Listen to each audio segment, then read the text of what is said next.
Answers ये अभी हम लोग फिलहाल कर रहे हैं और इसमें हम लोगों ने काफी ये कर लिया है, चैप्टर्स कर लिया है। तो लास्ट वाला जो हमारा चैप्टर था उस चैप्टर वो काफी लंबा चैप्टर था एक्चुअली। आदर्श भक्त, perfect devotee, perfect question perfect answer का परफेक्ट डिवोटी चैप्टर था, लेकिन ये आदर्श भक्त वाला चैप्टर थोड़ा ज्यादा लंबा था तो इसलिए उसमें थोड़ा सा टाइम लगे। पिछले क्लास में हम समाप्त नहीं कर पाए। अभी के लगातार के जो 2 चैप्टर्स है वो इसके बाद में आएगा कृष्ण भावना भवित कर्म, तो ये भी बड़ा लंबा चैप्टर है। ये दोनों चैप्टर्स काफी लंबा है। मैं कोशिश कर रहा हूँ आपके साथ में एक बार स्क्रीन शेयर करता हूँ मैं, और 1 मिनट रुकिए।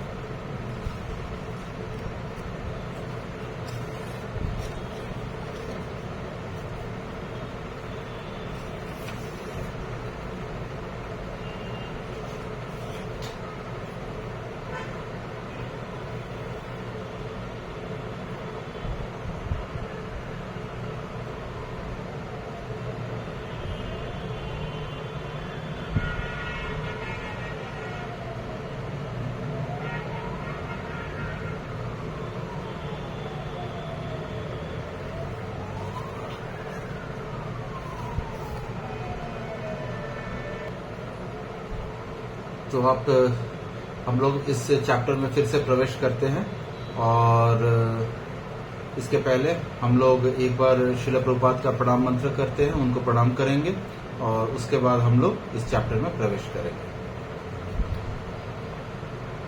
नमो विष्णुपादाय कृष्ण पृष्ठाय भूतले श्रीमते भक्ति वेदांत स्वामिन्निति नामिने नमस्ते सरस्वते देवी गौरवाणी प्रचारिणे निर्विशेष शून्यवादी पाश्चात्य देश तारिणे। इस डिवाइन ग्रेस अभय चरणार्विंद भक्ति वेदांत स्वामी श्रील प्रभुपाद की जय, श्रील गुरु महाराज की जय, इस ग्रेस प्रशांत प्रबुद्ध प्रभु जी की जय। तो मैं भी आपके साथ में ये परफेक्ट क्वेश्चंस परफेक्ट आंसर्स का चैप्टर शेयर कर रहा हूँ। परफेक्ट डिवोटी, परफेक्ट डिवोटी में आशा करता हूँ आप सबको दिख रहा है अभी ये चैप्टर आपके सामने में, आपके स्क्रीन पे आ रहा है ये जी प्रभु जी, दिख रहा है प्रभु जी। तो प्रभु जी तो हम लोग पिछले क्लास में यहाँ तक ही पहुंचे थे, क्या भक्त अपने विशिष्ट व्यक्तित्व को खो देता है। तो यहाँ पे अब इसके पहले तक में प्रभुपाद ने बताया कि भक्त जो होता है वो स्वतः अपनी इच्छा से ही सभी चीजों का त्याग करता है, जो शारीरिक सुख सुविधाएं उसका त्याग करता है, जो मतलब उसके ऊपर कोई बॉन्डेज नहीं है कि भाई तुम्हें करना ही है। वो अपनी इच्छाओं के हिसाब से अपनी अपनी अपनी जिसको बोलते हैं स्व इच्छा से वो अपनी इन सुख सुविधाओं को त्याग करता है, भगवान का उच्चिष्ट प्रसाद पाता है। वो बोलता है कि मैं बाहर का प्रसाद नहीं खाऊंगा, बाहर का भोजन नहीं पाऊंगा। ये जो है वो उसकी अपनी इंटरनल फीलिंग, उसके अंदर से ये विचार आते हैं कि मुझे ये नहीं प्राप्त करना चाहिए। तो यहाँ पे बॉब का प्रश्न ये आता है कि बॉब जो है वो पूछ रहा है, क्या भक्त अपने विशिष्ट व्यक्तित्व को खो देता है। यहाँ पे एक बड़ा स्पेसिफिक क्वेश्चन है कि क्या भक्त बन जाने के बाद जो व्यक्ति है वो अपना विशिष्ट व्यक्तित्व का मतलब हुआ स्पेसिफिक आइडेंटिटी। अब हमारा एक स्पेसिफिक आइडेंटिटी है। अब हम लोग इतने दिनों तक जिस वे में अपनी लाइफ को जी रहे थे भक्त बनने के पहले तक, तो हमारी वो एक आइडेंटिटी थी। तो क्या भक्त बनने पर अपने विशिष्ट व्यक्तित्व को खो देता है। तो यहाँ पे देखिए बॉब का जो प्रश्न है वो थोड़ा मटेरियल रिलेटेड है, क्योंकि इसके पहले बॉब बोला था कि मैं शायद सारे नियमों का पालन नहीं कर सकता हूँ, थोड़ा थोड़ा कुछ कुछ पालन कर लेता हूँ। तो इस प्रकार से प्रभुपाद ने हर बार उसका खंडन किया कि नहीं, पालन करना है तो पूरा पालन करें, बाकियों का क्यों नहीं करोगे, उसका भी पालन करना है। तो यहाँ पे बॉब का प्रश्न मटीरियलिस्टिक है कि क्या मैं अपना स्पेसिफिक आइडेंटिटी जो था, जो मैं था कि मैं बॉब कोहेन हूँ, मैं एक साइंटिस्ट हूँ, मैं इंडिया आया हूँ पढ़ाने के लिए, मेरा एक पोजीशन है, मैं वापस जाऊंगा, शादी करूंगा, ये सारी चीजें जो मेरी एक आइडेंटिटी में आती है, मेरी पर्सनैलिटी का जो एक पार्ट है, क्या मैं उसको खो दूंगा। लेकिन प्रभुपाद बोल रहे हैं नहीं। लेकिन प्रभुपाद का आंसर जो है वो मटीरियलिस्टिक नहीं है। प्रभुपाद का आंसर लेकिन अपना थोड़ा सा स्पिरिचुअल भी है, क्योंकि विशिष्ट व्यक्तित्व अगर बोला जाएगा, स्पेसिफिक आइडेंटिटी बोला जाए, तो स्पेसिफिक आइडेंटिटी का क्या है। बॉडीली तो आइडेंटिटी है नहीं हमारी, इस शरीर से रिलेटेड आइडेंटिटी है नहीं। हमारी आइडेंटिटी क्या है, जीवेर स्वरूप है कृष्णेर नित्य दास। तो प्रभुपाद आंसर स्पिरिचुअल वे में दे रहे हैं, लेकिन बॉब का प्रश्न जो है वो मटीरियल है। मटीरियलिस्टिक भौतिक प्रश्न के हिसाब से पूछ रहा है। तो यहाँ पे प्रभुपाद इसको मिक्स करके आंसर दे रहे हैं, बड़ा सुंदर आंसर देते हैं। कृष्ण को प्रसन्न करने के लिए वो पूरे विशिष्ट व्यक्तित्व का स्वामी है। प्रभुपाद बोला चाहे कुछ भी हो जाए, उसे कृष्ण को प्रसन्न करना है। कृष्ण कहते हैं तुम मेरी शरण में आओ, वो स्वेच्छापूर्वक शरण में आता है। ऐसा नहीं है कि उसने अपने विशिष्ट व्यक्तित्व को खो दिया है, वो अपना विशिष्ट व्यक्तित्व बनाए रखता है, ठीक अर्जुन की भांति। यहाँ पे आप प्रभुपाद बोल रहे हैं, समझ में आ रहा है कि बॉब को शायद ज्यादा समझ में नहीं आएगा स्पिरिचुअलिज्म, तो अब वो आ रहे हैं भौतिक मटीरियल में भी उदाहरण देते हैं कि अर्जुन के जैसा बनना है। अब अर्जुन ने भगवान की शरणागति की, तो इसका मतलब ये थोड़ी है कि उसने लड़ना छोड़ दिया, उसने और जिसको बोलते प्रगाढ़ता के साथ उसने युद्ध किया। तो यहाँ पे भगवान को प्रभुपाद जो है वो अर्जुन का उदाहरण देके बोलते हैं कृष्ण को जब उन्होंने आध्यात्मिक गुरु स्वीकार किया तो वो उनके शिष्य बन गए। तत्पश्चात कृष्ण ने जो आज्ञा दी उसने उसे स्वीकार किया। इसका अर्थ यह नहीं कि उसने अपना विशिष्ट व्यक्तित्व खो दिया, उसने स्वेच्छापूर्वक स्वीकार किया, उसने अपने फ्री विल से स्वीकार किया। जो प्रभु जी भी हमें, प्रशांत मुकुंद प्रभु जी हमेशा बोलते हैं ना कि हमारे पास में फ्री विल है, एक छोटी सी, बहुत छोटी सी सूक्ष्म आजादी है कि हम इसको एक्सेप्ट करें कि ना करें। तो ये जो चीज है ना, अगर हमें लगता है कि अरे कृष्ण कॉन्शियसनेस में तो भाई बड़ा प्रॉब्लम है, छोड़ो इसको, तो क्या हो रहा है कि हमारे जीवन में, प्रशांत प्रभु जी बताते हैं, हमारे पूर्व जन्म की सुकृतियों की वजह से हमारे जीवन में कभी ना कभी कोई ना कोई वैष्णव आता है। एक वैष्णव आता है जो कि हमें बताता है कि भाई तुम्हारा ये जो मनुष्य जीवन है उसका एकमात्र कर्तव्य है कि तुम भगवान श्री कृष्ण की शरणागति करो, भगवान की सेवा करो। ये जो चीज है वो बताता तो है, सामने वाला सुनता भी है, लेकिन वो इस कान से सुनता है और इस कान से निकाल देता है, वो उसका एक्सेप्ट नहीं करता है। तो ये जो एक्सेप्ट करना और ना करना, ये जो चीज है वो बड़ा इंपॉर्टेंट है। वही फ्री विल है, वो आपका अधिकार क्षेत्र, वो हम सबों का अधिकार क्षेत्र है। जैसे हमने बोला कि भाई 9 बजे से क्लास है, आप चाहो तो ज्वाइन करो, आप ना चाहो तो नहीं ज्वाइन करो। कोई किसी के ऊपर में बंदिश नहीं है कि आपको ज्वाइन करना ही होगा, नहीं, ऐसा नहीं है। वो फिर बेसिकली यही फ्री विल है कि क्या मैं 9 से 10 बजे का जो समय है वो भगवान भगवत चर्चा में लगाऊं कि नहीं लगाऊं, ये आपके पास फ्री विल है, फ्री पावर है। तो जो वैष्णव होगा वो आएगा, वो बताएगा भी आपको कि भाई ये क्लास हो रही है, आप वहां पे ज्वाइन कर लो। अब आप ज्वाइन करते हो नहीं करते हो ये आपके ऊपर में है। तो अर्जुन ने भी भगवान श्री कृष्ण का आध्यात्मिक गुरु जब स्वीकार किया, फिर उन्होंने, कृष्ण ने जो जो आज्ञा दी वो सारी आज्ञाओं का उसने पालन किया। और कैसे पालन किया? स्वेच्छापूर्वक किया, प्रसन्नता से किया। अर्जुन ने बोला भी कृष्ण जो कहेंगे वो मैं करूंगा। तो उसके लिए उन्होंने बोला, प्रभुपाद बोल रहे हैं कि मेरे भी जितने शिष्य हैं उन्होंने अपना व्यक्तित्व खोया नहीं, उन्होंने अपनी पर्सनालिटी नहीं खोया है, सिर्फ उन्होंने अपने आप को मुझे समर्पित किया है। उन्होंने सिर्फ अपनी जो फ्री विल है उनको उसने बोला है कि मेरी फ्री विल में अब मैंने प्रभुपाद को अपने जीवन में एक्सेप्ट कर लिया, एक शुद्ध वैष्णव को एज अ गुरु एक्सेप्ट कर लिया। तो जैसे मेरे वैष्णव गुरु मुझे बोलेंगे मैं वैसा करूंगा। इसके पहले वाले चैप्टर्स में भी हमने देखा है, प्रभुपाद ने बोला है उनको कि बॉब को कि हो सकता है आपके गुरु की बात, बताई हुई चीज आपको पसंद नहीं आए, हो सकता है आपको लॉजिकल नहीं लगता है, आप साइंटिस्ट हो, आपको लग सकता है कि ये चीज जो है वो सही नहीं है, लेकिन फिर भी आपको उसे एक्सेप्ट करना होगा। क्यों? क्योंकि आप गुरु की शरणागति ले चुके हो। तो इसमें एक और अच्छा उदाहरण प्रभुपाद दे रहे हैं कि मान लीजिए कि कोई संभोग नहीं करता, यानी कि मान लेते हैं कि कोई व्यक्ति ब्रह्मचारी है, वो सेक्स नहीं करता है, उसे स्त्री के प्रति आकर्षण नहीं है, लेकिन इसका मतलब ये नहीं कि वो नपुंसक हो गया है। प्रभुपाद बोल रहा है कि इसका मतलब ये नहीं है कि वो नपुंसक है या वो सेक्स नहीं कर सकता है या संभोग नहीं कर सकता है। यदि उसकी इच्छा है तो वो हजारों बार संभोग कर सकता है, लेकिन उसने स्वेच्छा से, अपनी इच्छा से उसने इस राह को त्याग दिया है। तो इस प्रकार से और एक उदाहरण देते हैं, हम कभी कभी उपवास करते हैं और इसका मतलब ये नहीं है कि जैसे अभी अभी हम लोगों ने उपवास किया था, तो इसका मतलब ये नहीं है कि भाई हमें डॉक्टर ने बोल दिया है कि भाई तुम उपवास करो नहीं तो तुम्हारी तबीयत खराब हो जाएगी, एक दिन नहीं खा के रहो तो हम लोग जो है रोगग्रस्त है। नहीं, हम रोग की वजह से उपवास नहीं किया हम लोगों ने, हमने अपनी स्वेच्छा से उपवास किया है।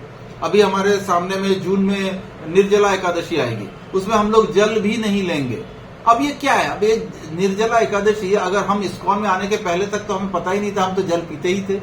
लेकिन जब हमारे जीवन में प्रशांत मुकुंद प्रभु जी जैसे वैष्णव आए, उन्होंने हमें बताया कि ये जो एकादशी है उसका कितना बड़ा इंपॉर्टेंस है, कितना अधिक इंपॉर्टेंस है उसका हमारे जीवन में। सारे व्रत एक तरफ, एकादशी व्रत एक तरफ। मुझसे काफी लोग प्रश्न पूछते हैं कि क्यों एकादशी ही व्रत रखे, बाकी व्रत क्यों नहीं रख सकते? बाकी व्रत भी तो हम रखते ही हैं। तो प्रभु जी बड़ा सुंदर बताते हैं, एकादशी व्रत जो है वो नेगेटिव मार्किंग का व्रत है। अगर आपने बाकी व्रत किया ना किया तो पुण्य, ना किया तो कुछ नहीं। आपने शिवरात्रि का व्रत किया तो पुण्य मिला, नहीं किया तो क्या हुआ? भोले बाबा आपको आके त्रिशूल तो घोंप नहीं रहे हैं। आपने नवरात्रे के व्रत किए तो माँ प्रसन्न हुई, शक्ति प्रसन्न हुई, तो शक्ति से आपको पुण्य मिला, या आपकी मनोवांछित आपकी जो इच्छा थी वो पूर्ण हो गई। लेकिन आपने न किया तो भी कुछ नहीं है, तो कोई प्रॉब्लम नहीं है, नहीं किया तो नहीं किया। हम में से जितने भी गौड़ी वैष्णव लोग हैं तो वो कहाँ एक नवरात्रे का व्रत रखते हैं। तो इस प्रकार से हम देखा जा सकता है। लेकिन ये जो एकादशी का व्रत है ये बड़ा क्रिटिकल व्रत है। ये व्रत अगर किया तो ठीक है, वो भगवान की प्रसन्नता के लिए किया आपने, उसमें भगवान प्रसन्न हो रहे हैं नहीं हो रहे हैं वो सेकेंडरी है। लेकिन अगर ना किया तो प्रभु जी बताते हैं कि एकादशी के दिन में जो अन्न है वो उसके अन्न में पाप पुरुष होते हैं, और पाप पुरुष हमारे शरीर में प्रवेश करते हैं। वो पाप पुरुष उसी अन्न के माध्यम से प्रवेश करते हैं। कहा गया शास्त्रों में कि एकादशी अन्न खैले शुक्र होइले जन्म, अगला जन्म सुअर का है निश्चित 100%। जिन्होंने एकादशी पालन नहीं किया और एकादशी के दिन में कुछ खाया तो समझ लीजिए अगला जन्म उनका सुअर का होगा। और भी बड़े सारे इसके ये हैं जिसमें प्रभु जी बताते हैं कि एकादशी व्रत पालन नहीं करने से, एकादशी के दिन अन्न खाने से अपने माता पिता के हत्या करने पर जो पाप मिलता है वो पाप मिलता है, अगर एकादशी के दिन में हमने अन्न खाया। लेकिन आप मार्केट में निकल जाइए, पूरी की पूरी दुनिया जो है वो आप देख लीजिए, उसमें लोग आराम से छोले भटूरे और चाट और सब कुछ खा रहे हैं। लेकिन अनजाने में खाने से भी, अनजाने में की हुई गलती भी गलती है। अनजाने जिसे बोलते हैं ना कि ignorance is not a bliss, मुझे मालूम नहीं था ये कोई छूट नहीं है। अगर मैंने आज किसी का मर्डर कर दिया और पुलिस ने मुझे पकड़ लिया और कोर्ट में ले गया और मैंने बोला, जज ने पूछा क्यों मर्डर किया, तो हमने बोला कि हमें क्या पता था कि मर्डर करना इलीगल है। मर्डर तो कर दिया, मुझे पसंद नहीं था, मैंने मार दिया उसको। तो अभी घर में सांप घुसा तो मार नहीं देते, हमें पसंद नहीं है तो हमने मार दिया, तो वही तो मर्डर है। जो आदमी भी आया था वो मुझे पसंद नहीं था, मैंने उसको छुरा घोंप के मार दिया उसको। लेकिन यहाँ पे प्रश्न है, जज बोलेगा कि आपको मालूम नहीं था, ये कोई मतलब एक्सक्यूज नहीं है, ये कोई तरीका नहीं हुआ। आपको पूरे जीवन या तो फांसी पे लटकना है या पूरे जीवन आपको जेल में बिताना होगा। 14 वर्ष के लिए जेल है आपका।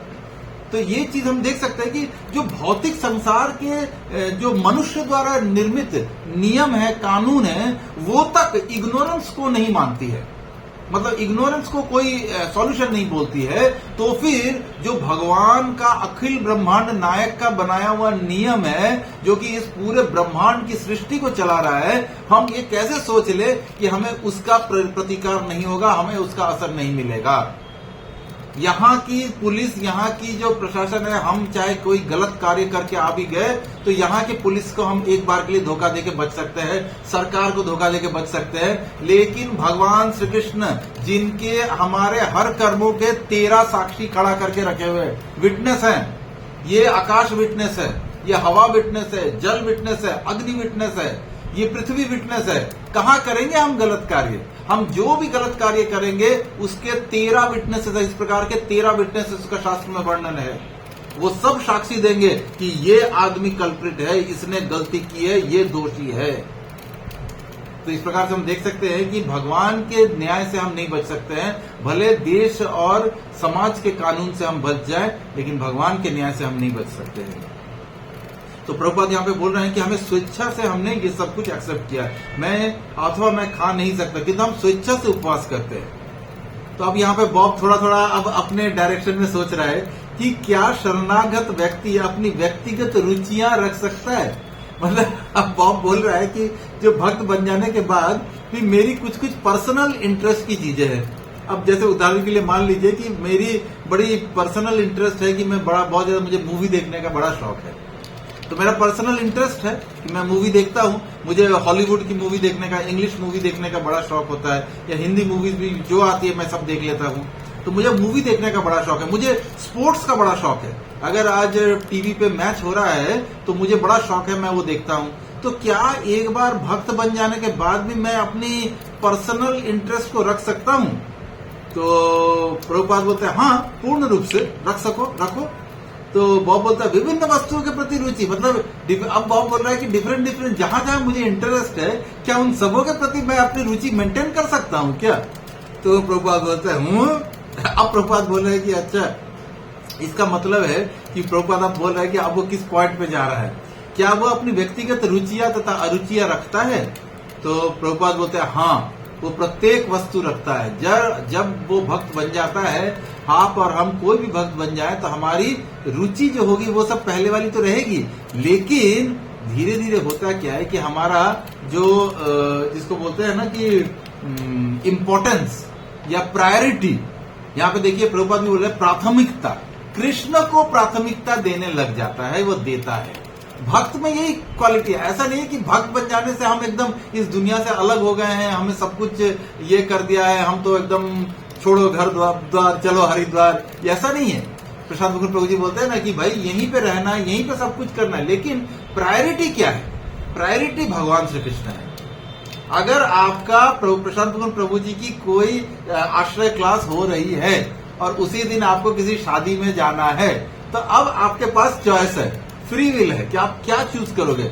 जो भक्त बन जाएगा ना, उसको लगेगा कि अरे छोड़, शादी में बाद में भी लेट में भी चले जाएंगे तो कुछ होना तो लेना देना है नहीं, बस खाली जाना है, देना है और आ जाना है। वो बाद में जाके उनको सॉरी बोल के कुछ पकड़ा के चले आएंगे, हम जो शगुन का लिफाफा होता है वो दे के आ जाना है, हमारा इम्पोर्टेंस है। पर मैं अपना भगवान का जो कथा है, भगवान का जो आश्रय क्लास है, भगवान के विषय में जो चर्चा है, उसे नहीं छोड़ सकता हूं। तो ये है इम्पोर्टेंस देना।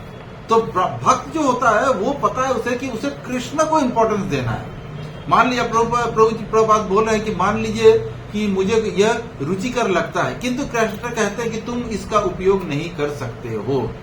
तो यहाँ पे देखिए प्रभुपाद एग्जाम्पल भी दे रहा है। जो बॉब का जो क्वेश्चन है उसका प्रभुपाद कैसे सुंदर वे में अब उसको ट्विस्ट कर रहे हैं आंसर को, कि भाई देखो, हो सकता है कि तुम्हें कोई चीज करना बड़ी पसंद आती है, तुम्हें हो सकता है क्रिकेट देखना अच्छा लगता है, या हो सकता है तुम्हें मूवी देखना अच्छा लगता है, हो सकता है तुम्हें शॉपिंग करना अच्छा लगता है, हो सकता है तुम्हें हर सैटरडे संडे जाके थोड़ा थोड़ा ड्रिंक लेना अच्छा लगता है। लेकिन जब कृष्ण बोलते हैं तुम ये काम नहीं करोगे, कृष्ण तो नहीं बोलेंगे डायरेक्टली, गुरु के माध्यम से ये बात बताई जाएगी। गुरु बोलेंगे कि भाई क्रिकेट खेलना देखना दोनों जरूरी नहीं है, दोनों ही गलत चीज है, तुम्हें देखने की आवश्यकता नहीं है, तुम्हारी जो चेतना है इसमें प्रभाव पड़ता है। गुरु ने आपको बोल दिया कि भाई तुम मूवीज के गाने नहीं सुनोगे, मूवी के गाने सुनने से या सांसारिक लोग जो गायक होते हैं उनके गाने मत सुनो, उनके गाने सुनने से तुम्हारी चेतना पे असर पड़ता है, मत सुनो। मूवीज मत देखो, उसमें तुम्हारी चेतना पे असर पड़ेगा। तो इसका मतलब उसकी रुचि खत्म हो गई वो नहीं है, रुचि तो अभी भी है, लेकिन उसने स्वेच्छापूर्वक इसका त्याग किया है। ऐसा नहीं है कि रातों रात आपको अगले दिन से लगेगा कि भाई मैं तो अब मूवी नहीं देखूंगा, मैं तो अब ये नहीं कर रहा हूं, तो मेरी तो इंटरेस्ट ही खत्म हो गया है। नहीं नहीं नहीं नहीं, नहीं। इंटरेस्ट इतनी आसानी से खत्म नहीं होगा, इंटरेस्ट तो जाते जाते जाते जाते जाएगा, लेकिन जब वो जाएगा कैसे? वो जाएगा ऐसे ही जब हम भगवान को प्राथमिकता देंगे, प्रायोरिटी देंगे अपने लाइफ में, तो ऑटोमेटिकली जो बाकी चीजें हैं उनके तरफ से हमारी रुचि, हमारा इंटरेस्ट धीरे धीरे धीरे धीरे समाप्त हो जाएगा।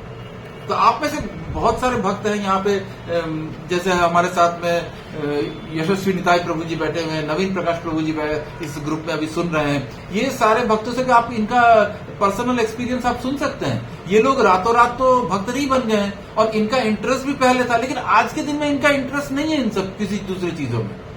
हमारे नवीन प्रकाश प्रभु जी के घर में इन्होंने मूवी देखने, इतने बड़े मूवी बफ थे ये, बहुत ज्यादा मूवी इतना पसंद करते कि घर में इन्होंने प्रोजेक्टर खरीदा था। वो प्रोजेक्टर से अपने घर में दीवारों पे ये मूवी चला के देखते थे। और आज के दिन में मैं आपको बताता हूँ वो प्रोजेक्टर मेरे घर पे है, उन्होंने मुझे दे के रखा है, प्रभु जी आप क्लास करने जाते हो तो ये लगा लेना, अब मेरे को मूवी देखने का मन भी नहीं करता है, इसको लगा लेना, ये भगवत सेवा में इसकी यूज होना चाहिए। तो आप देख सकते हो कि उनका इंटरेस्ट रातों रात समाप्त नहीं हुआ, धीरे धीरे धीरे धीरे समय लगा, समय लगते लगते एक दिन आएगा, क्योंकि हर बार उन्होंने क्या किया, मूवी के बजाय भगवत कथा को प्रायोरिटी दिया, वो भगवत कथा में आने लगे। तो ये तो प्रैक्टिकल एग्जांपल्स हमारे सामने हैं। जो कि किस प्रकार से व्यक्ति बदलता है। तो ये बदल के आज के दिन में उनको अब वो प्रोजेक्टर सोचो जिस समय उन्होंने खरीदा होगा कितना मतलब इच्छाओं के साथ में कितनी ज्यादा उनको मतलब शौक का चीज होता है। ये सारी चीजें जो होती है बेसिकली बड़ी शौक की वस्तुएं होती है ना, कि मुझे ये चीज का शौक है तो मैं शौक पूर्ण करने के लिए पालन करने के लिए मैं खरीदता हूं कोई चीज। उन्होंने भी वो अपने शौक के लिए खरीदा था वो चीज, तो वो शौक की वस्तु को अब धीरे धीरे उनको उस शौक की वस्तु से अब उनको शौक लगता है। तो इसलिए बोला प्रभु जी मुझे शौक लगता है, ये आप अपने पास रखो, और जब भी कहीं पे भगवत कथा हो रही है, कहीं पे आपको शो करना है, कुछ प्रोजेक्ट करना है, तो आप इसका इस्तेमाल करो। ये भगवत कथा में भगवत सेवा में यूज होना चाहिए। तो इस प्रकार से हम देख सकते हैं कि प्रभुपाद क्या बोल रहे हैं कि आप रखिए, रुचियां रखनी गलत बात नहीं है, लेकिन कृष्ण को प्रायोरिटी देना होगा, ये इंपॉर्टेंट है यहाँ पे। दूसरा उदाहरण यहाँ पे प्रभुपाद क्या दे रहे हैं कि यहाँ पे प्रभुपाद बोल रहे हैं कि जितने भी हमें कृष्ण को वही वस्तु अर्पित करनी जो उनको रुचिकर है, तत्पश्चात हम प्रसाद रूप में ग्रहण करेंगे। कृष्ण को राधा रानी प्रिय है, अतएव समस्त गोपिकाएं राधा रानी को कृष्ण की ओर धकेल रही हैं। अभी हम लोग देख सकते हैं कि भगवान श्री कृष्ण की इतनी करोड़ों करोड़ों गोपिकाएं हैं, लेकिन उन सबों में सर्वश्रेष्ठ और सर्व जिसको बोलते हैं आकर्षण करता जो है वो श्रीमती राधा रानी है, जो कि भगवान ठाकुर जी को भी अपने तरफ आकर्षित कर लेती है। अब भगवान को श्रीमती राधा रानी ही पसंद है, तो जितनी भी गोपिकाएं हैं किसी में ये फीलिंग नहीं है, सबको चाहती है, अंदर अंदर सब में इच्छाएं हैं कि मैं भी भगवान श्री कृष्ण के साथ जाऊं, मैं भी भगवान श्री कृष्ण के पास में जाऊं। लेकिन भगवान क्या चाह रहे हैं? कृष्ण चाह रहे हैं कि राधा रानी मेरे पास में आए, तो सभी गोपियों राधा रानी को तैयार कर रही हैं, राधा रानी का श्रृंगार करती है। उनको किसके लिए श्रृंगार कर रही है? ताकि भगवान के पास उनको भेजा जा सके, वो उनको भगवान की सेवा में भेज रही हैं। तो इस प्रकार से आप देख सकते हो कि जितनी भी गोपिकाएं हैं उन्होंने अपनी इंद्रियों को तुष्ट नहीं किया, उन्होंने कृष्ण की इंद्रियों को तुष्ट किया। कृष्ण को जो पसंद है हमने वो अगर हम करते हैं तो हमारी इंद्रियां ऑटोमेटिकली तुष्ट हो जाती हैं।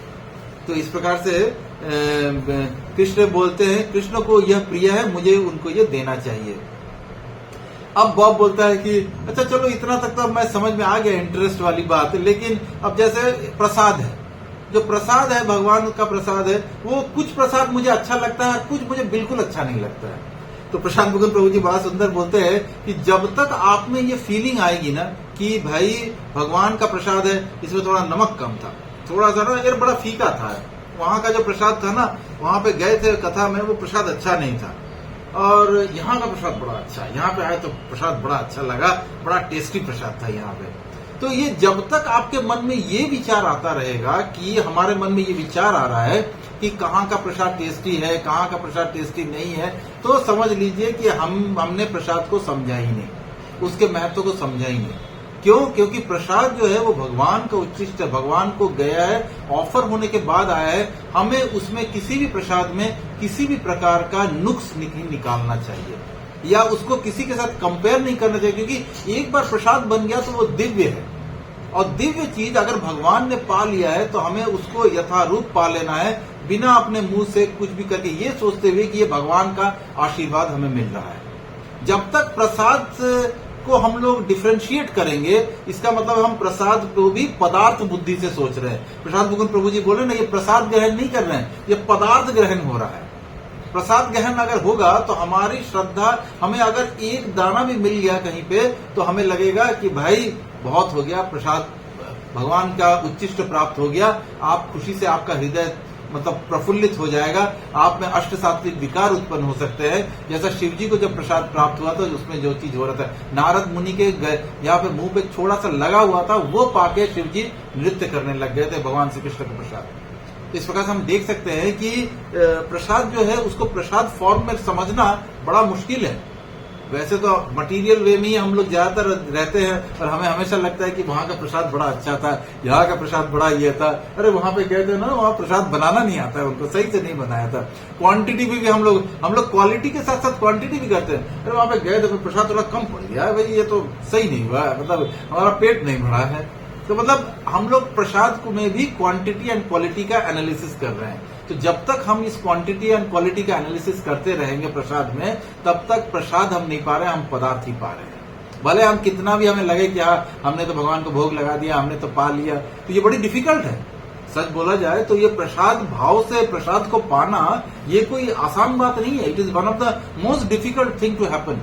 जैसे हमारे काफी सारे गुरु महाराज लोग हैं, हमारे हिज ग्रेस यशस्वी निताई प्रभु जी सारे गुरु महाराजों की सेवा करते हैं, तो बताते हैं कि भाई कौन से महाराज क्या लेते हैं। अब जैसे हमारे जो है हिज होलीनेस भक्ति वैष्णव आश्रय स्वामी महाराज, ये कड़वा खाते हैं, हर चीज में कड़वा खा लेते हैं ये। दूसरे जो हमारे एक और महाराज हैं वो नमक नहीं खाते, मीठा नहीं खाते हैं। मतलब आप नमक नहीं दे सकते हो और मीठा नहीं दे सकते हो प्रसाद में।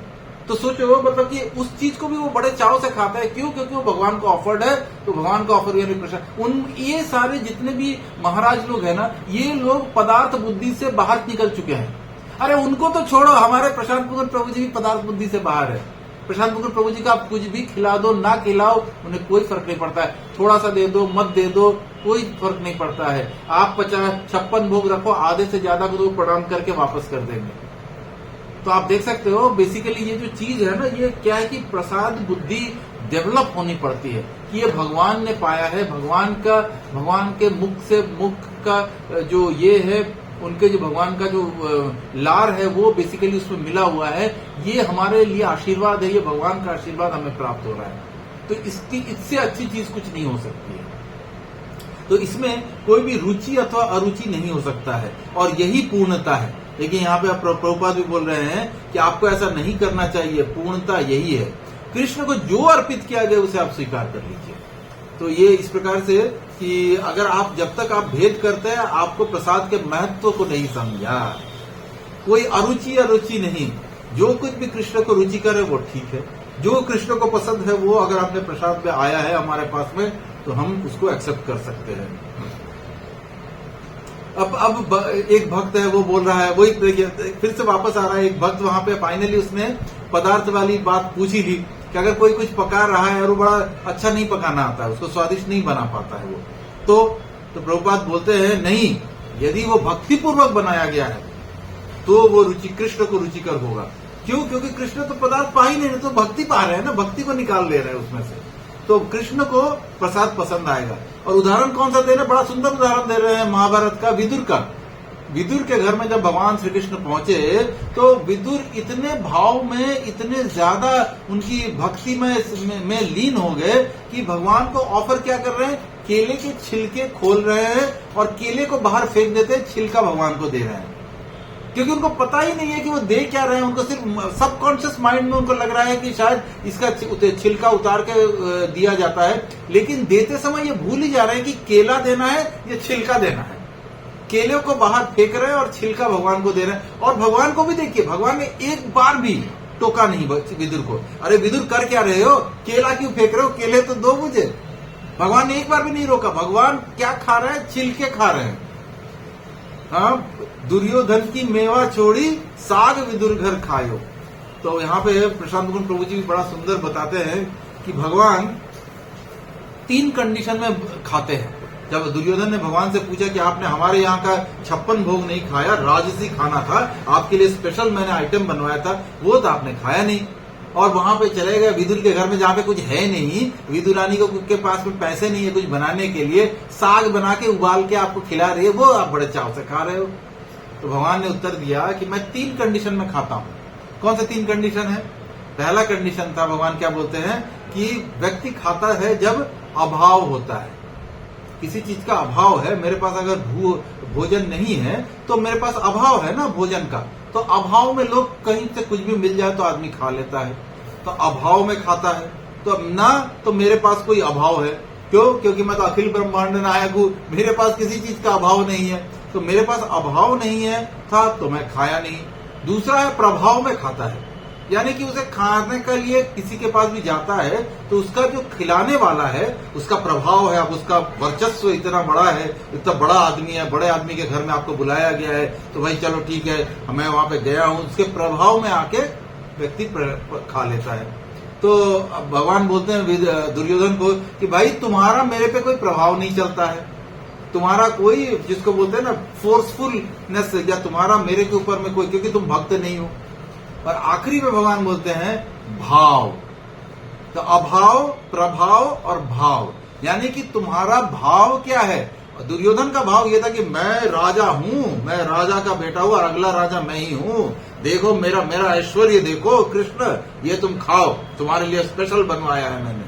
तो ये क्या दिखवाना हो गया, ये अपना अहंकार दिखा रहे हैं, अपना जो भौतिक संपदा है वो आप शो ऑफ कर रहे हैं। तो भगवान बोलते हैं तुम्हारे इस छोटे से हस्तिनापुर के राजा बन गए हो तुम, मैं तो अखिल ब्रह्मांड का राजा हूं, तुम क्या मेरे को खिलाओगे और क्या ये करोगे। तो बेसिकली इसका मतलब है कि प्रभाव में भी नहीं खाया और तुम्हारे अंदर में भाव भी नहीं था। अगर तुमने भावपूर्वक मुझे 56 भोग दिया होता तो मैं अवश्य खाता। जितने ब्रजवासी थे 7 दिन 7 रात तक भगवान ने गोवर्धन पर्वत को अपनी बाएं हाथ की कन्नी उंगली के नाखून पे धारण किया, लेकिन करने के बाद 7 दिनों के बाद उन्होंने 56 भोग लगाया और भगवान ने पाया। क्यों पाया, क्योंकि उन सबों के हृदय में था कि लाला ने 7 दिनों तक कुछ खाया पिया नहीं। एक दिन में 8 ये होते हैं जिसमें 8 बार भगवान का भोग लगता है। तो ये 8 बार 8 इंटू 7 कर लीजिए, 8 7 56। तो ये 7 दिनों तक जो भगवान खड़े रहे हाथ में आप गोवर्धन पर्वत उंगली के ऊपर गोवर्धन पर्वत लेके, तो ये 7 दिनों का भोजन जो था वो ब्रजवासियों ने, जितने भगवान के ग्वाल बाल थे और उनके परिवार वालों ने, सबने मिला के भगवान को ऑफर किया और भगवान ने पाया। तभी से ये रिचुअल चली आई 56 भोग। ये 56 भोग और कहीं से नहीं है, ये गोवर्धन में जब ब्रजवासियों ने भगवान को ऑफर किया था वही सेम भाव के साथ में भक्त भी ऑफर करते हैं भगवान को, तो भगवान अवश्य पाते हैं। तो इस प्रकार से यहाँ पे बोल रहे हैं प्रभुपाद कि कृष्ण को ज्ञात था कि वो भक्ति पूर्वक अर्पण कर रहे थे, तो भक्ति के साथ में छिलका भी अर्पण करो तो भगवान उसे पाते हैं। और भगवान उसमें ये अंतर नहीं करते हैं कि वो स्वादिष्ट है नहीं है, छिलका है कि केला है, मतलब मटेरियल चीजों के पीछे भगवान का कोई नहीं है। उसी प्रकार से भगवान ने अगर उसको प्राप्त कर लिया है, चाहे वो स्वादिष्ट हो या नहीं हो, हमें उसे स्वीकार करना चाहिए। अब एक भक्त बोलता है किंतु यदि भक्त ना हो, अगर किसी ने बनाया, आपने हलवाई के दुकान में जाके आपने हल्दीराम से बिना प्याज लहसुन का खा के आप आ गए, तो क्या आपका फिर भी वो प्रसाद बन सकता है? तो प्रभुपाद बोलते हैं यदि भक्त ना हो तब कृष्ण स्वादिष्ट अथवा स्वाधीन कोई भोजन पसंद नहीं करते हैं। तो यहाँ पे आ गई ना बात कि कृष्ण बोल रहे हैं कि मैं इसे स्वीकार ही नहीं करता हूँ, अगर कोई मेरा भक्त नहीं है उसके द्वारा बनाया हुआ कोई भी भोजन मैं एक्सेप्ट नहीं करता हूँ। तो बोलता है लेकिन भारत में, बोलना ही चाह रहा था बेचारा कि भारत में तो जनरली लोग जो होते हैं किसी न किसी के भक्त होते ही हैं। तो प्रभुपाद बोलते हैं ओह, प्रभुपाद ने बीच में ही काट दी बात को, बोलते हैं कि भारत की चर्चा मत करो, दर्शन शास्त्र फिलोसॉफी की बात करो। It is not a question of India या इंडियन। यहाँ पे प्रश्न है कि तुम भारत हो, विदेश हो, कहीं पर भी अगर कोई व्यक्ति भक्त नहीं है तो भगवान उसे स्वीकार नहीं करेंगे। तो इसके लिए भगवान को कोई इसके लिए बाध्य नहीं किया जा सकता है कि आप, मैं इंडियन हूं बोल के आप स्वीकार कर लीजिए, मैंने इंडिया में बनाया बोल के आप स्वीकार कर लीजिए। तो यहाँ पे भगवान के पास वैकुंठ में अनेक सुस्वादु व्यंजन हैं और भगवान भोजन के लिए लालायित नहीं है। तो यहाँ पे बहुत सुंदर जो भगवत गीता का श्लोक प्रभुपाद लाए हैं, इसको हम सभी लोग काफी बार हम लोग बोल चुके, प्रसाद प्रभु जी तो ज्यादातर इस श्लोक का उदाहरण देते हैं। पत्रं पुष्पं फलं तोयं यो मे भक्त्या प्रयच्छति तदहम भक्तिम उपहृत अश्नामी प्रयतात्मना। यहाँ पे 9वें अध्याय का ये श्लोक है। यहाँ पे प्रभुपाद बोले यदि कोई प्रेम के साथ पत्र पुष्प फल तथा जल मुझे अर्पण करता है तो मैं उसे प्रीति सहित स्वीकार करता हूँ, क्योंकि वो मुझे प्रेम व भक्ति पूर्वक अर्पित किया गया है, यही आवश्यक है। तो आप देख सकते हो यहाँ पे पत्रम पुष्पम फलम तोयम में भगवान बोल रहे हैं कि बहुत ज्यादा 56 भोग की मुझे लगाने की आवश्यकता नहीं है। तुम अगर भक्ति पूर्वक प्रेम पूर्वक मुझे पत्र दे दो, कोई पत्ता दे दो, कोई फूल दे दो, थोड़ा सा फल दे दो, और अगर ये कुछ नहीं थोड़ा सा जल दे दो तो भी मैं उसे एक्सेप्ट करता हूँ, प्रोवाइडेड तुम भक्ति पूर्वक दे रहे हो और भगवान को प्रीति पूर्वक दे रहे हो उसको, तो उसे मैं एक्सेप्ट कर सकता हूँ। तो अतएव हम किसी ऐसे व्यक्ति को, प्रभुपाद बोलते हैं हम लोग जनरली किसी को भी ऐसे को किचन में घुसने नहीं देते हैं जो कि भक्त नहीं है, और वो भगवान अभक्त के हाथ का कुछ भी स्वीकार नहीं कर सकते हैं क्योंकि वो भूखे नहीं है, भाव अभाव प्रभाव में नहीं है वो। तो यहाँ पे बोलते हैं कि वे केवल भक्ति को ही स्वीकार करते हैं, यही मुख्य बात है। अतः व्यक्ति को भक्त बनना होता है, कुशल रसोइया नहीं। यहाँ पे देखिए प्रभुपाद एक बड़ी इंपॉर्टेंट पॉइंट एस्टैब्लिश कर रहे हैं कि इसका मतलब है कि व्यक्ति को एक अच्छा भक्त बनना होता है। अगर आप अच्छा भक्त बन जाएंगे ना तो एक अच्छे कुशल, आपका उद्देश्य है या आपका पर्पस जो, बहुत लोग बोलते हैं कि अच्छा मैं अच्छे से कुकिंग सीख लेती हूँ या अच्छा कुकिंग सीख लेता हूँ, कुकिंग करूंगा, मैं भगवान के लिए कुकिंग करूंगा, उसके लिए मैं कुकिंग क्लास ज्वाइन कर लेता हूँ, वो करके करूंगा। नहीं, आपको कुछ नहीं करना है, कोई कुकिंग सीखने की आवश्यकता नहीं है। आपको सिर्फ और सिर्फ एक अच्छा भक्त बनना है।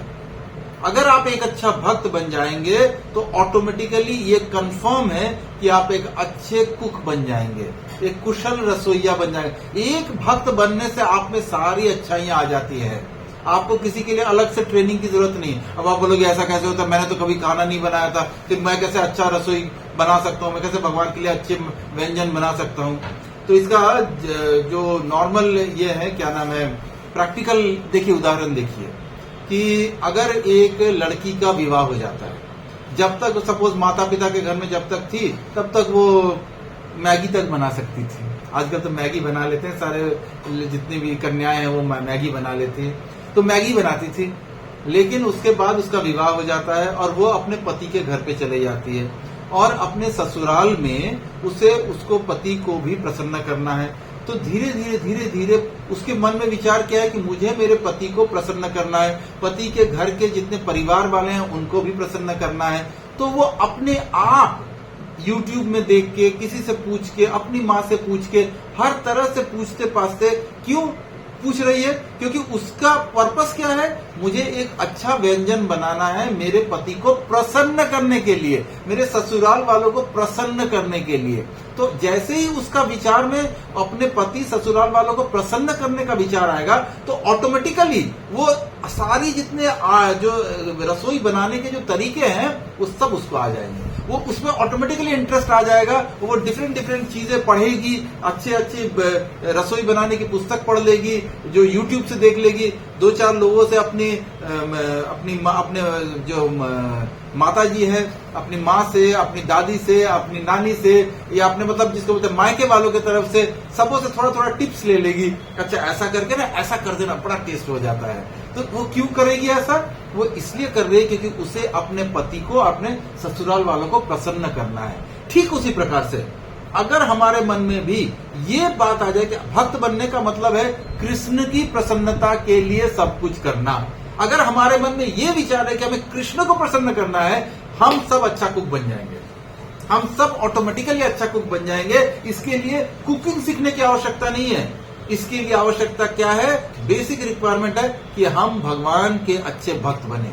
अगर हम अच्छे भक्त बने तो ऑटोमेटिकली सारे गुण हम में आ जाएंगे, हमें ऑटोमेटिकली इंटरेस्ट आ जाएगा कि भगवान का श्रृंगार कैसे करना है। अरे वो माता जी जो ना बड़ा सुंदर भगवान का ड्रेस बनाती है, मैं जरा बना के देखूं, मैं भी तो हो सकता है बना सकती हूँ। तो ये क्यों आ रहा है? अच्छे भक्त के लक्षण है।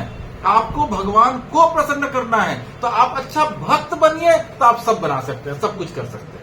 लेकिन अगर आप में भक्ति नहीं है तो ये समझ के चलिए आप अच्छा बनाना सीख भी लेंगे, भगवान उसे एक्सेप्ट नहीं करेंगे। किसके लिए बना रहे हो? भगवान के लिए बना रहे हो, साथ में आपने मूवी के गाने चला रखे हैं या इधर में सीरियल चल रहा है, आप सीरियल देखते देखते भगवान का प्रसाद बना रहे हो, तो भगवान आप कितना भी टेस्टी बना लो, सबसे दुनिया का टेस्टी व्यंजन बना लो, भौतिक नजरिए से भगवान के नजर में वो जीरो है, जीरो। ना तो भगवान उसे एक्सेप्ट करेंगे, ना भगवान के लिए वो ऑफर हो सकता है। तो अब यहाँ पे बॉब बोल रहा है, मैंने देखा है कि कुछ प्रसाद अत्यंत मसालेदार होता है, उसमें पेट में पीड़ा होती है। तो अब बॉब बोल रहा है, बॉब तो ठहरा अमेरिकन था, अब अमेरिकन में ज्यादातर लोग उबले हुए खाते हैं और उसमें सिर्फ नमक और गोल मिर्च डाल के खा लेते हैं। अब यहाँ पे इंडिया आने के बाद उसे मसालेदार खाने मिल रहा है, क्योंकि इंडिया में मसालों का बड़ा इफेक्ट है। हर सब्जी, हर व्यंजन में मसालों के साथ में उसको बनाया जाता है ताकि अच्छा टेस्ट उत्पन्न हो। तो इस प्रकार से वो बोलते हैं उसमें पेट में बड़ी पीड़ा होती है, पेट में दर्द होता है। तो प्रभुपाद बोलते हैं हाँ, यह भी रुचि न होने के कारण है, किंतु रसोइयों को इसका ध्यान रखना चाहिए कृष्ण को सर्वोत्कृष्ट कोटि का भोजन अर्पण करना चाहिए। निम्न कोटि का भोजन, हर पदार्थ जो भगवान की सेवा में यूज होना चाहिए वो प्योर होना चाहिए, उसकी क्वालिटी अच्छी होनी चाहिए, किसी में कॉम्प्रोमाइज नहीं होना चाहिए भगवान के लिए कोई भी प्रसाद बनाने के लिए। लेकिन अगर वो जिसको बोलते भक्त जो है वो अगर भगवान को कोई भी कुछ करता तो कृष्ण भी स्वीकार कर सकते हैं, तथा भक्त कोई भी प्रसाद स्वीकार कर सकता है यदि वो मसाले से युक्त हो तब भी। तो यहाँ पे बोल रहे हैं कि अगर कोई अच्छे स्टैंडर्ड का भक्त बन गया है, अगर वो अच्छी भक्ति कर रहा है, तो किसी भी प्रकार का मसालेदार फूड हो जो कि भगवान को ऑफर्ड है वो उसे एक्सेप्ट कर सकता है। अब इसका उदाहरण उन्होंने किसका दिया? हिरण्यकश्यपु और प्रहलाद महाराज का। प्रहलाद महाराज को हिरण्यकश्यपु ने जहर का प्याला दिया था, वो भी कालकूट जहर, बहुत भयंकर जहर दिया था। उसको सूंघने मात्र से जिसमें कि लोगों की मृत्यु हो जाती थी, उसको पीने के लिए दिया गया था। और प्रहलाद महाराज ने उसको भगवान को ऑफर किया, और ऑफर करने के बाद उसको बड़े ही भगवान का ऑफर, भगवान का प्रसाद समझ के उसको अमृत सोच के पिया। लेकिन उसमें कोई फर्क नहीं पड़ा, प्रहलाद महाराज को कुछ नहीं हुआ। तो यहाँ पे देखा जा सकता है कि प्रहलाद जैसे शुद्ध भक्त अगर हम बन जाते हैं तो हमें कोई फर्क नहीं पड़ता है अगर उसमें मसाला है नहीं है क्या है। हमारी चेतना जो है वो केवल और केवल इस बात पे है कि वो भगवान को ऑफर करके आया हो। इसका बहुत उदाहरण मीराबाई भी है। मीराबाई ने भी जहर पिया था, लेकिन उससे मीराबाई को कोई फर्क नहीं पड़ा। तो इस प्रकार से हम देख सकते हैं। साथ ही साथ यहाँ पे एक और ये भी है, प्रभुपाद बोले जो जहर पी लिया, जहर हजम कर गए, तो मसालों का तो प्रश्न ही क्या है। पूतना राक्षसी ने कृष्ण को विष अर्पित किया था, तो तब भी यह भक्त के लिए अत्यंत विष अर्पित किया था, सच्चा विष। किंतु कृष्ण इतने भले कि उन्होंने इसका विचार किया कि यह माता के समान मेरे पास आई है। तो आप देख सकते हो कि जब विष भी भगवान को ऑफर हुआ, भगवान के लिए क्या विष और क्या अमृत, भगवान के लिए विष और अमृत बराबर है। तो पूतना कालकूट जहर अपने स्तनों पे लगा के आई थी और भगवान को पान कराना चाहती थी। भगवान ने जब उसके स्तनों को अपने मुंह में लिया तो भगवान ने उनको मातृ का दर्जा दिया, माता का दर्जा दे दिया। तो माता का जैसी दर्जा दे दिया तो भगवान ने उनका उद्धार किया, उनका विष भी ग्रहण किया और उसके प्राणों को भी भगवान ने हर लिया, प्राण भी पी गए भगवान। तो इसी प्रकार से वो अपना उदाहरण भी श्रील प्रभुपाद देखते हैं कि श्रील प्रभुपाद के कोई गॉड ब्रदर थे, कोई उनके एक और दीक्षित हिज डिवाइन ग्रेस भक्ति सिद्धांत सरस्वती ठाकुर के कोई और डिसाइपल भी थे, जिन्होंने जो चाहते थे उनके महाराज के साथ में बिजनेस करना। तो महाराज जो थे, मतलब हिज डिवाइन ग्रेस भक्ति सिद्धांत सरस्वती ठाकुर, उन्होंने अपने शिष्य के बुरे पक्ष को नहीं देखा। उन्होंने ये नहीं देखा कि वो मेरे साथ बिजनेस करने आया है, उसने भले पक्ष को ग्रहण किया। उन्होंने विचार किया कि ये मेरी कुछ सेवा करने के उद्देश्य से आ गया है, जबकि उसका पर्पस था बिजनेस करना। तो बॉब बोलता है ओके ठीक है, पर समझ लीजिए कि मुझे कोई फिजिकल प्रॉब्लम है जिसके कारण मैं व्यंजन नहीं ले सकता हूँ। फॉर एग्जाम्पल बॉब उदाहरण भी देता है, सपोज मेरा लीवर खराब है तो मैं घी नहीं ले सकता हूँ। तो इस प्रकार से क्या हमें घी एक्सेप्ट करना चाहिए? तो प्रभुपाद बोलते नहीं, जो पूर्ण भक्त नहीं है वे भेद कर सकते थे। आप और हम अभी तक पूर्ण भक्त नहीं बन सकते, प्रहलाद महाराज नहीं बन गए हैं। जब तक प्रहलाद महाराज नहीं बने हैं तब तक हमें भेद कर सकते हैं। हम ये समझ सकते हैं कि हमें कौन सा लेना है, कौन सा नहीं लेना है। अगर किसी में ज्यादा घी आया है तो आप उसका सिर्फ एक रंच मात्र, एक दाना मुंह में रख के प्रसाद का आप ऑनर कर दीजिए, और उसके बाद फिर आप बाकी उसको त्याग कर सकते हैं, उसको आप नहीं ले सकते हैं। लेकिन सार यह है कि पूर्ण भक्त किसी भी प्रकार का भेद नहीं करता है। जो कुछ भी कृष्ण को अर्पित किया गया वो उसे अमृत है, बस यही। अपने भक्त द्वारा अर्पित कुछ भी वस्तु कृष्ण स्वीकार करते हैं। तो इस प्रकार से कृष्ण प्रभुपाद वही चीज एक्सप्लेन कर रहे हैं कि एक पूर्ण भक्त कोई भेदभाव नहीं करता है। लेकिन जब तक हम पूर्ण भक्त नहीं बन जाते हैं, इसका मतलब ये नहीं है कि हमें डायबिटीज भी है और हमारे सामने भगवान का भोग लगा हुआ, प्रसाद लगा हुआ, बड़ा सुंदर गुलाब जामुन आया तो हमने एक बार में एक बाल्टी गुलाब जामुन लपेट लिया, ये सोचते हुए कि क्या है, हमें तो ये तो भगवान का प्रसाद है। अरे नहीं, यहाँ पे प्रभुपाद बोल रहे हैं भक्त को मूर्ख नहीं होना चाहिए। कृष्ण भक्त जे वजह से बड़ा चतुर, ये प्रसाद प्रभु जी भी हमेशा बोलते हैं, कृष्ण भक्त बड़ा चतुर, वो बहुत चतुर होता है। उसे अपना पोजीशन पता होना चाहिए कि मैं किस पोजीशन में हूँ, अपने पद का ज्ञान होना चाहिए उसे। मैं क्या इतना शुद्ध भक्त हूँ, मैं क्या इतना पूर्ण भक्त हूँ, प्रहलाद महाराज के जैसा पूर्ण भक्त हूं? क्या मैं मीराबाई जैसी पूर्ण भक्तिन हूं? अगर नहीं हूं तो मैं नहीं ले सकता हूं। फिर मेरे को ये विचार करना होगा, प्रसाद को ऑनर करना होगा, उसको श्रद्धा पूर्वक, उसको थोड़ा सा एक कर्ण उसका ले सके, उसको प्रणाम करना होगा। प्रणाम करके आप उसे नहीं प्राप्त कर सकते हैं और उसी के अनुसार व्यवहार कर सकते हैं। तो इस प्रकार से ये चैप्टर काफी लंबा था, जिसमें कि आदर्श भक्त बनने के प्रश्नों के ऊपर में इसका बॉब के प्रश्न थे, बॉब कोहेन के प्रश्न थे। जो बाद में चल के यही बॉब कोहेन क्या बनते हैं? ब्रह्म तीर्थ दास। इनकी दीक्षा होती है, अमेरिका में जाते हैं, ये ब्रह्म तीर्थ दास बनते हैं। तो बड़ा सुंदर कन्वर्सेशन है दोनों का। इसके बाद चैप्टर 7 स्टार्ट होता है, कृष्ण भावना में कर्म करना। तो ये एक्चुअली देखिए फरवरी 29, 1972 का ही है और ये कंटिन्यूएशन है एक्चुअली। इसको चैप्टर वाइज बांटा गया है इस पुस्तक में, इसीलिए एक नया चैप्टर है। लेकिन ये उसी कन्वर्सेशन में अभी जो चल रही है वार्ता, उसी पे आगे की वार्ता है। तो आप देख सकते हैं सेम है। अगर हमारा पुराना वाला हमारा जो आदर्श भक्त वाला चैप्टर भी स्टार्ट हुआ था, वो भी 29 फरवरी 1972 का इवनिंग टाइम था। ये भी इवनिंग टाइम और सायंकाल क्रमशः माने इन कंटिन्यूएशन पे चल रहा है। तो वहां पे कोई भारतीय आए हुए थे इवनिंग में। तो जब प्रभुपाद वहां पे बैठे हुए हैं तो देखिए कोई एक इंडियन व्यक्ति आया है, तो वो प्रभुपाद से पूछ रहा है किस प्रकार के कर्मों से मनुष्य सत्कर्म अर्जित करता है। तो मतलब सत्कर्म का अर्थ क्या है, यही पूछना चाहता है कि कौन सा कर्म करे तो सत्कर्म हो जाता है वो। तो श्री प्रभुपाद बोलते हैं सत्कर्म का अर्थ है वो कार्य जिनका वेदों में अनुमोदन है, यानी कि हर वो कर्म जो वेदों ने ओके किया हुआ है, आपको करने के लिए अलाउ किया हुआ है, ये सत्कर्म माने जाते हैं। यज्ञ करने पर विशेष रूप से बल दिया गया। यज्ञ का अर्थ है पूर्ण पुरुषोत्तम भगवान विष्णु को प्रसन्न करने के लिए किए गए कार्य। अतएव सत्कर्म का अर्थ है वैदिक साहित्य में अनुमोदित किए गए यज्ञों का संपादन करना।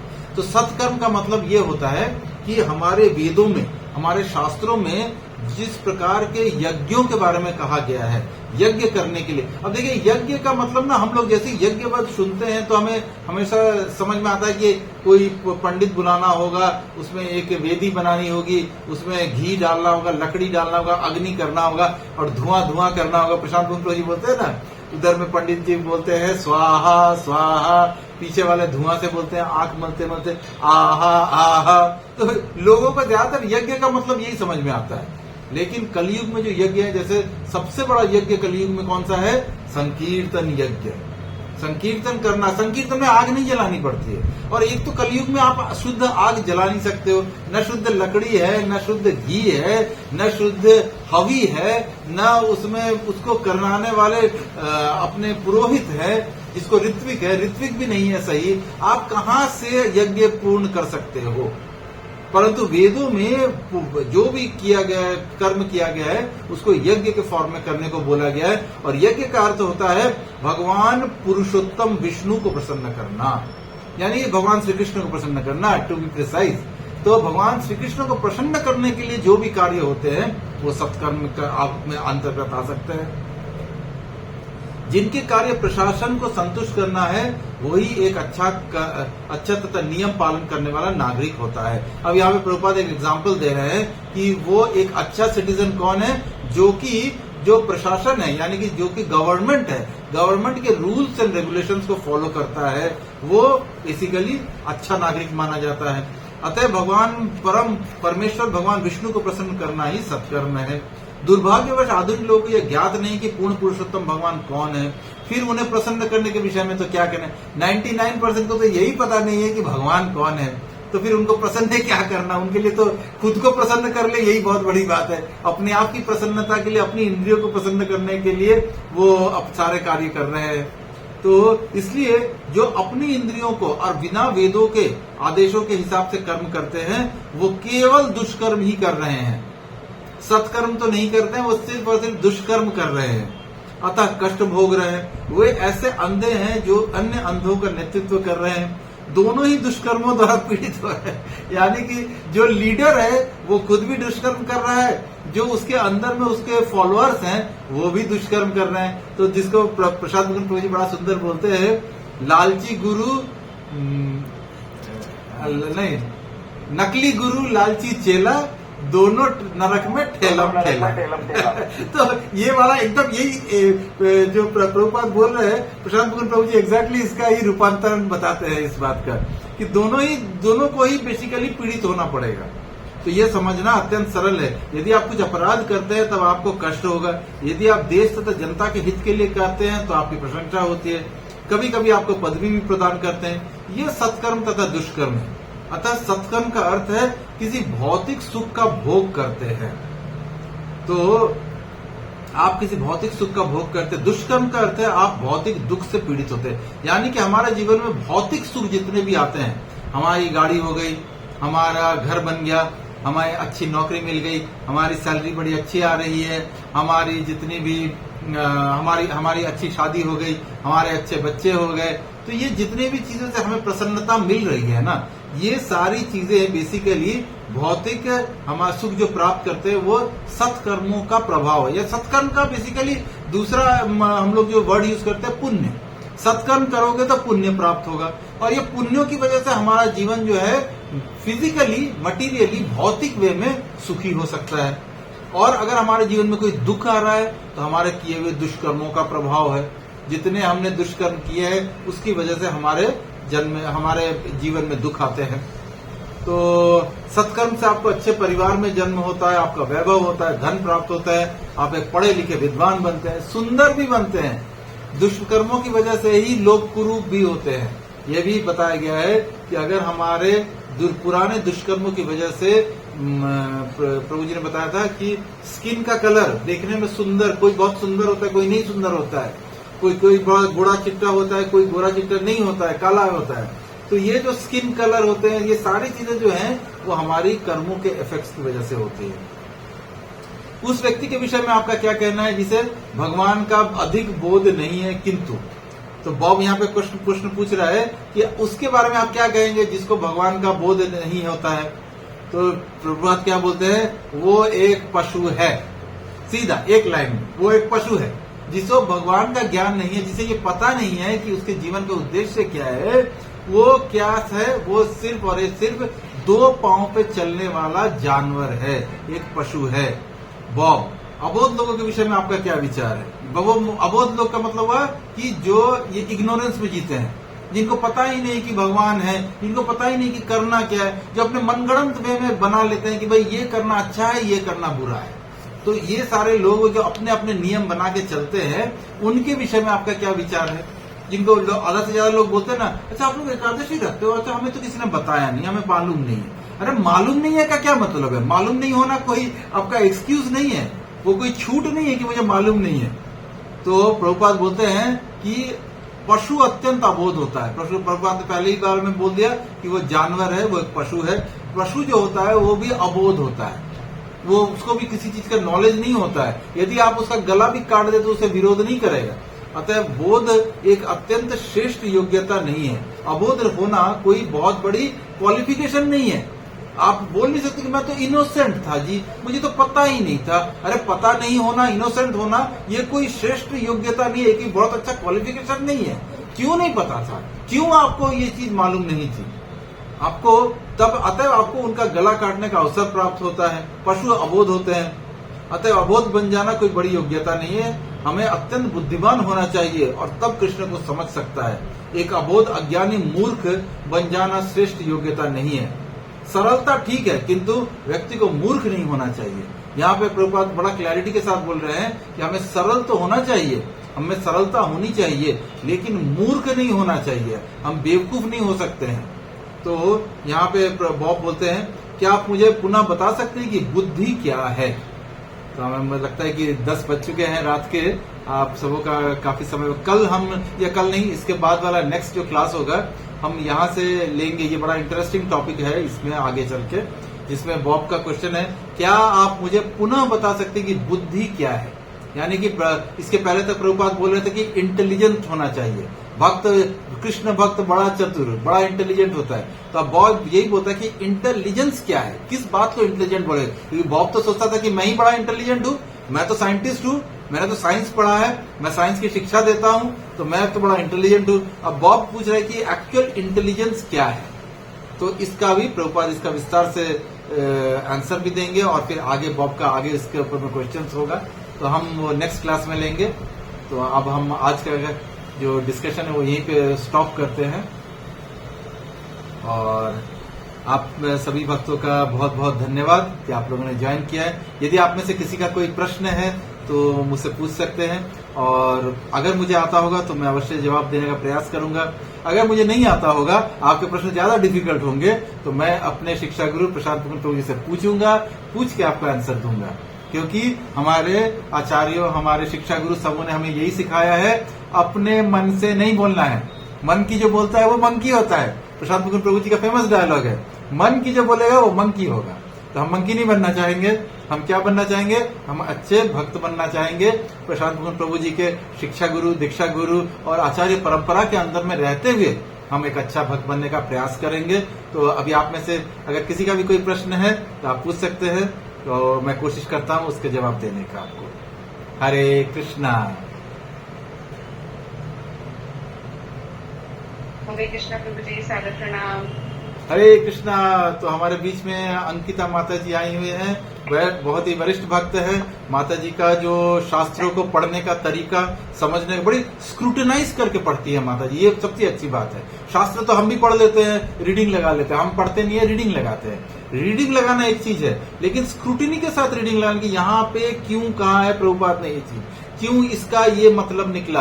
तो माता जी जो है, इनका बड़ा अच्छा ये है कि वो स्लो रीड करती है, लेकिन जितना रीड करती है परफेक्ट रीडिंग करती हैं। तो हम माता जी का विशेष विशेष धन्यवाद देंगे। हम आभारी है माता जी, आप आए यहाँ पे। हम सभी लोग अपना माइक अनम्यूट करें, माता जी का स्वागत करेंगे बाय चैंटिंग हरे कृष्ण महामंत्र। हरे कृष्णा कृष्णा कृष्णा हरे हरे, हरे राम राम राम हरे हरे। अंकिता माता जी की जय हो। तो थैंक यू सो मच माता जी, आप आए यहाँ पे। आपके श्री चरणों में सादर प्रणाम। ऐसा कुछ भी नहीं है, मैं तो अभी कोई वरिष्ठ भक्त नहीं हूँ। मैं बहुत ही अभी छोटी सी बस एक टी वो जो कोशिश कर रही हूँ, बहुत I am just struggling a lot. माता जी के प्रश्न बहुत अच्छे होते हैं, और मैं आप सबको बताने से मुझे कोई शर्म नहीं है कि माता जी की मेमोरी पावर बड़ी तेज है। बहुत अच्छी माता जी, मैंने आपको बताया ना, माता जी जो करती है बड़ा ही ध्यानपूर्वक करती हैं।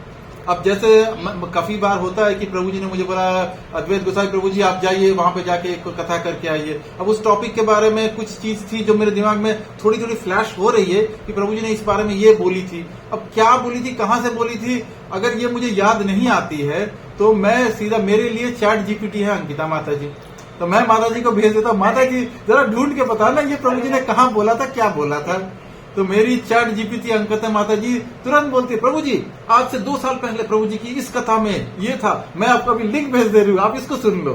तो माता जी प्रचार कार्यों में बहुत मदद करती हैं। माता जी का स्वभाव बहुत सुंदर है, बहुत शरणागत भक्त है माता जी। हम सबों को प्रयास करना चाहिए, भक्तों के जितने गुण हैं उसको अपनाने का प्रयास करना चाहिए।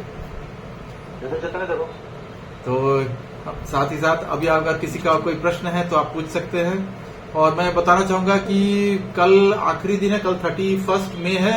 अगर आप में से कोई भी भक्त इसमें क्या नाम अहोबिलम यात्रा में सम्मिलित होना चाहते हैं तो कृपया मंदिर का जो लिंक है उसके साथ में अपना रजिस्ट्रेशन कर लीजिएगा, और उसमें लक्ष्मी देके अपने आप को वहाँ के मंदिर के साथ में अटैच हो जाइए। मंदिर के साथ में जो यात्रा हो रही है उसी में हम अब यात्रा करेंगे। और वहां पे 2 तारीख को प्रशांत मुकुंद प्रभु जी पहुंच रहे। प्रशांत मुकुंद प्रभु जी ऑस्ट्रेलिया में होंगे उस दौरान।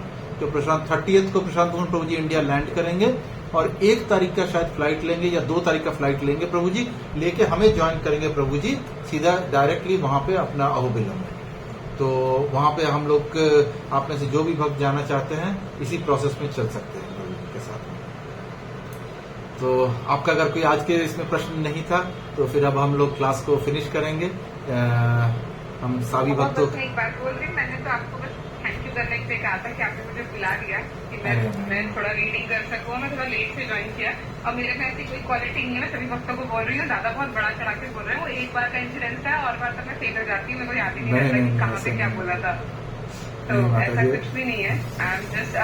मैं तो अद्वैत गोसाई प्रभु जी का है कि वो बिल्कुल वर्ड टू वर्ड बिल्कुल प्रभु जी जैसे बोलते हैं बिल्कुल उसी चीज को एज इट इज शरणागत होकर उसको बोलना। और in a male body it is very difficult to surrender that ego of a male on to the lotus feet of a guru, क्योंकि हमेशा ये बहुत ज्यादा खतरनाक होता है, क्योंकि जब हम बोलते हैं तो हम भूल जाते हैं और अपने जो पर्सनल एक्सपीरियंसेस होते हैं, अपनी पर्सनल जो हमारी खुद की अनुभूतियां होती है उनको ऐड करते हैं। मैंने हमेशा देखा है अद्वैत गोसाई प्रभु जी को कि वो बहुत सुंदर प्रचारक है, क्योंकि जैसे प्रभु जी बोलते हैं वो वैसे ही उसको आगे कोट करते हैं और वो इसमें बहुत प्रेम अनुभव करते हैं और बहुत सम्मान अनुभव करते हैं कि वो प्रभु जी की बात को एज इट इज आगे फॉरवर्ड करते हैं। तो मैंने आज ये बहुत सुंदर सीखा आपसे अद्वैत गोसाई प्रभु जी की लास्ट में जब प्रश्न आया, आपने जब प्रश्न के लिए बोला तो आपने उसमें भी यही बोला कि मैं अगर मैं आंसर नहीं कर पा रहा हूँ तो मैं प्रभु जी से पूछ के फिर आंसर करूंगा। तो ये बहुत सुंदर लक्षण है शरणागति का। तो ये this is the take away of today's class for me, कि मुझे हमेशा इसी तरीके से प्रभु जी को शरणागत करना है। Very good. क्योंकि माता जी जो भी नॉलेज है, जो कुछ मैं बोल रहा हूँ आज प्रभु जी की कृपा से ही है, जो उनसे सुना है। हाँ, ये एक चीज है, एडवांटेज है मेरे लिए कि मैंने अपने जीवन काल में किसी को सुना ही नहीं। बाकी बहुत सारे लोग बहुत लोगों को सुनते हैं, लेकिन मैंने किसी को सुना ही नहीं, क्योंकि जब तक मैं प्रभु जी के अंडर में नहीं आया था तब तक तो मैं तो अपने आप को बड़ा प्रकांड विद्वान समझता ही था।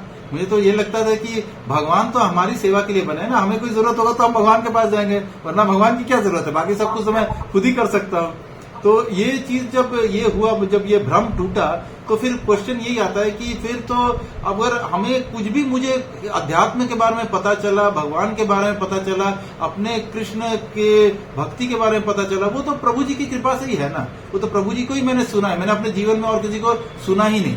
बहुत सारे प्रभु जी मुझे बोलते भी है कि आप सुना करो, गुरु महाराज को सुन लो, सबको सुना करो, सबको सुननी चाहिए। प्रभु जी हर बार बोलते हैं सबको सुननी चाहिए, लेकिन मुझे ना तो वो रस प्राप्त होता है, ना मेरा उतना इंटरेस्ट आता है। मैं जब तक प्रभु जी के मुख से, हो सकता है एक कथा या कुछ भी चीज मैंने पहले भी सुन रखी है प्रभु जी के मुख से, लेकिन अगर प्रभु जी फिर से बोल रहे हैं तो मैं फिर से सुनता हूँ, मुझे वो सुनने में फिर भी अच्छा आनंद आता है। तो अब मेरे को जहां से रस प्राप्त होता है तो वो इम्पोर्टेंट है। और भगवत गीता में भगवान बोलते हैं कि बहुशाखायाम, बहुशाखा में नहीं होना चाहिए, क्योंकि बहुशाखा अगर हो जाती है तो फिर कहीं के हम नहीं रहते हैं। बेटर है कि हमारा एक जीवन है, एक शिक्षा गुरु है, एक दीक्षा गुरु, एक शास्त्र भगवत गीता भागवत और एक भगवान श्री कृष्ण। सब में अगर एक एक रखेंगे ना तो आगे बढ़ना इजी है, वरना कंफ्यूजन होता है, बहुत ज्यादा कंफ्यूजन होता है।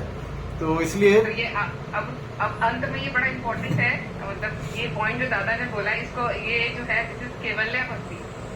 फिर जीवन में एक ही होना चाहिए, एक। और यही हमें करना है अपने जीवन में कि हमें एक निष्ठ और एक चित्त होना है। हमें अपने आप को अलग अलग शाखाओं में नहीं बांटना है, केवल भगवान के लिए भी, गुरु के लिए भी। तो this is very nice. Thank you so much दादा। हरे कृष्णा। थैंक यू सभी भक्तों का बहुत बहुत धन्यवाद कि आप सब लोग आज ज्वाइन किए।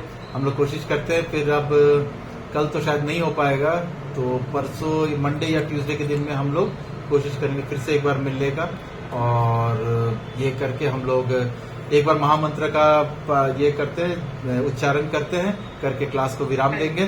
तो सभी अपना माइक अनम्यूट कर लेते हैं, सभी एक साथ मिलकर संकीर्तन करेंगे भगवान का। हरे कृष्णा कृष्णा कृष्णा हरे हरे, हरे राम राम राम हरे हरे। सभी भक्त वृंद की जय। प्रसाद मुकुंद प्रभु जी की जय। गुरु महाराज की जय। इसके श्रील प्रभुपाद की जय। हरे कृष्णा। सादर प्रणाम प्रभु जी। प्रणाम प्रणाम माता जी की जय हो।